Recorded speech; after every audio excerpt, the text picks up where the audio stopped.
Hey guys, welcome back to Mike Unhinged. My name is Mike. I'm going to be showing you guys how to restore your trim panels here. So if you see them that they're like whitish gray here like this, I'm going to show you what it is you have to do so that you can go ahead and restore them. We're going to be using a little bit of heat here. You want to be very careful not to put too much heat in one spot because you can burn and potentially even damage your parts.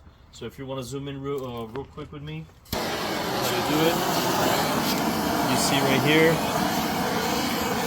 constantly moving with it, not applying too much in one spot, just constantly moving, slowly by slowly. You're gonna see it starts to get a little color back, and you want to be very careful not to apply too much in one spot because it can burn and will burn the part itself. There you go. Night and day difference, guys.